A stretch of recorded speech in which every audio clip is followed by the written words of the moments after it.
No, no, no, no, no, no, no, no.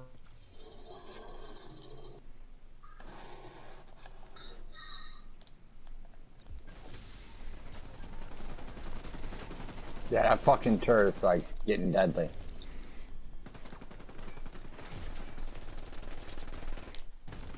I still killed ya. 4-on-1, and I was still that being focused by four. Still killed one. They suck.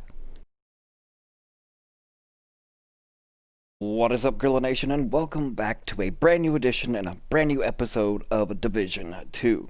In today's video, I'll be showing you what I've been running in the Dark Zone. If you tuned into the past live stream or the previous two PvP videos that I posted on my channel, if you haven't, definitely go check those out. Then you'll know the destruction and the devastation that this build causes without having to have the shield reliant or dependent or things of that nature. But before we hop into the video, if you would be so kind to please show some love to that like button, hit that sub button if you happen to be new to the channel, and don't forget to reach up there, trigger the bell, and turn on post notifications so that way you never miss a live stream or a video that is uploaded. First and foremost, I want to thank each and every one of you for continuing to pour out the love and support to the channel. I appreciate you all. Shout out to Jason, you know who you are. Shout out to you, Jay Rican. Clever, all the ones that continuously just show me love and support. Again, thank you. I'm humbled by it. But anyways, enough of my rambling. Let's hop into the build itself. Now, as you'll notice, there is no Petrov Contractor's Gloves, and there's no Fox's Prayer knee pads. This is what I would like to envision as what a typical normal build would be without having such things like the Contractor's Gloves and of course the Fox's Prayer knee pads, as heavily relied upon as they are, because I spent probably 2 hours in the Dark Zone earlier, and yes, I died a lot, but my mission was not to more or less PvP, but was to go in and inspect people's builds, look and see what they were running, and 95% out of probably the 50 players that I run into over here on PS4 between DZ1, 2, and 3, or East, West, and South, all was running the Fox's Prayer and the Contractor's Gloves as their gloves and knee pads. And I guess it does take a lot of thought out of a build, because you just got to plug those two in and then fill in the rest. But in my opinion, this would be if those two things did not exist in the game. This is what the typical build would be. And you're probably thinking to yourself, without those two things, you put yourself at a big disadvantage and you're missing out on a lot of damage. That may be true, but if you watched my live stream, this past one, and the last several PvP videos that I posted, well, actually every PvP that I've posted since I've been back, you'll notice that I do not run both of those together. I do not run a shield, and I haven't ran the Lady Death. And yes, it's a disadvantage, but hey, I need to improve on my PB skills.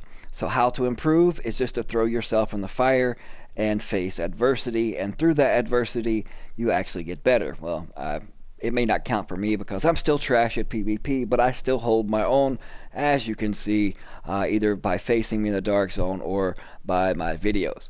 But anyways, we are going with 2-piece Suck Me Off, 2-piece Hunter's Fury, 1-piece Grupo, and then of course the Coyote's Mask. So let's start with the mask first. Weapon damage, crit chance, crit damage, and then crit damage in the mod slot. Now the 2-piece Suck Me Off, we went with Unbreakable, and the reason why we went with Unbreakable is because we only have 1.3 million armor. So that definitely comes in handy and definitely promotes a lot more survivability. But the usual crit chance, crit damage, weapon damage, and of course crit damage. The second piece of Suck Me Off is the knee pads, max armor, 12 crit damage, 4.6 critical hit chance. Of course, I wish that was 6, but beggars can't be choosers. Now the 2 pieces of Hunter's Fury, which gives me 15% shotgun damage and of course 15% SMG damage. We have max armor, max critical hit damage. And the gloves, we have max armor and only 10.5 critical hit damage, so we're short 1.5%. Now on to the backpack. The reason I'm running Adrenaline Rush, no, not because everybody else is using it, because I am still, once again, at 1.3 million armor. So when you're facing all these Lady Death or SMG players or the shields, they want to be moderately close, mid-ranged, up close and personal. And with the NPCs that just mysteriously just pop up behind you during your PvP, or they seem to always appear out of nowhere, out of thin dust, and that definitely comes in handy. But if you're getting multiple rogues coming at you, then these multiple procs from Adrenaline Rush definitely does come in handy. And for that one piece, we're getting 15% critical hit damage, and of course the usual weapon damage, as much of crit damage as I can find on a piece with crit chance, and of course in the mod slot, critical hit damage.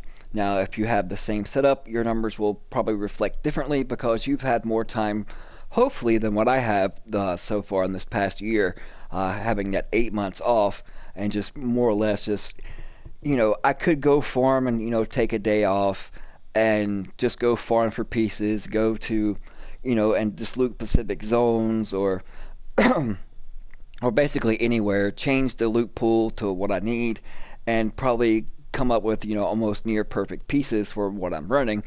But, I get bored very easily, and I'd rather be at a disadvantage and in the dark zone PvPing, enjoying myself, enjoying the camaraderie between, the players I meet and who I'm playing with, than actually farming. So, ideal. But anyways, your pieces will probably reflect better because you'll have better pieces. Now, the weapons of choice, I've really been liking this MPX, of course with measured, and we have SMG damage, critical hit chance, and then damage to targets out of cover. And the funny thing is, even with this at the lower end of the magazine, which is, I'll demonstrate over here. Let me get one up close, if it'll actually pull up close to me. There we go. Now first we're going to start off, and I'm going to reduce my magazine down to 20. Alright, this will be the bottom half of the magazine, which will be giving me the most damage out of this particular build. Now I'm critting for 439. Now if I switch to the Lady Death, its normal crit is 458 or 262, and then if I just move side to side, or for instance strafing or running around in the dark zone, this will simulate that with the Lady Death, and then 458k. So 439 and 458. So now you know why the majority of people are running the Lady Death, which is I have to eat through 20 rounds in this particular magazine that I'm running, the 40 round mag, in order to get to that extra damage, versus the Lady Death. You just move around and you build up that proc, that stack, and then when you fully get it charged up, which takes roughly 4 to 5 seconds, if you're running, then a lot less, and then you're instantly going to have just as much damage. So I understand why everyone is running the Lady Death. But it does really melt. But my other choices besides this MPX, of course, is the Banshee, and of course also with measured, this one has crit damage. And then I've been actually trying out Optimist, because in certain situations with the 52 round magazine, the closer you get to the end of the magazine, Optimist is actually stronger than the measured. But it's just the DPS of that high RPM at the top. You usually burn through everybody's shield with the high end of the magazine on measured, and on the low end you basically melt the players, and vice versa. Now for the shotgun players out there, just to mess around with, and when I'm engaged into the NPCs or whatever, have been having fun with the Lullaby shotgun, just by the Sandman talent, melee attacks instantly kill non-elite enemies.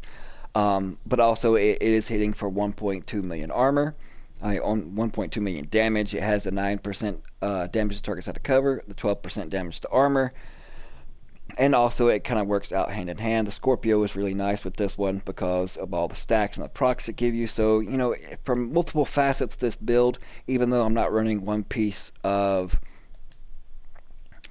the Badger Muff, that gives you the additional weapon damage for the shotgun, which is on a pair here, but at least I'm still getting that 15% shotgun damage if I choose to use one with the Hunter's Fury here. But the sky's the limit. It's whatever you want to choose. I'm also running the Gunner Specialist, just because when I apply an armor kit, I get that large chunk of bonus armor on top of that. So if I'm getting pushed and I'm taking damage, I can hop into cover while I'm getting advanced on.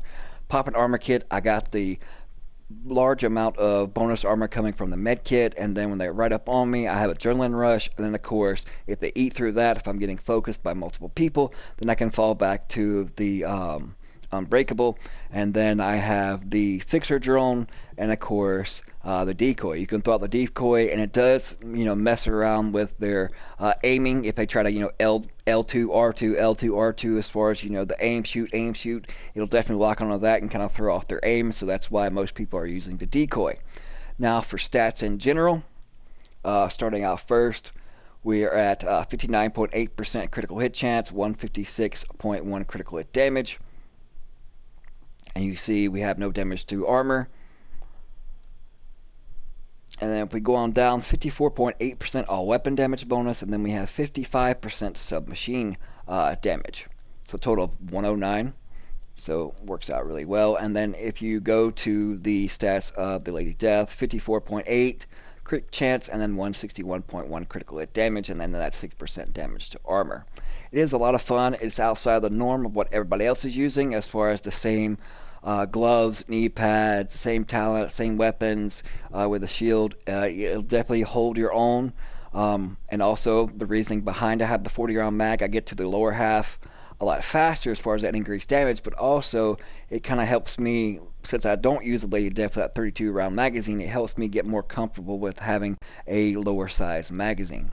But anyways, thank you guys for all the love and support. Don't forget to go check out those PvP videos and that last live stream that's up.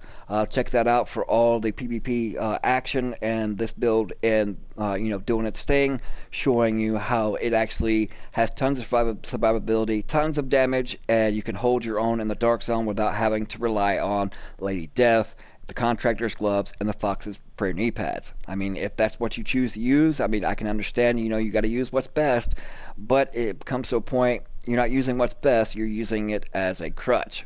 So if things ever change, and that crutch is no longer there, then what you're going to do? Then you're going to have to fall back on a build such as one like this. That's the reason why I'm putting it out there. Thank you guys so much for tuning in. Appreciate all the love and support. We'll see you fudging later.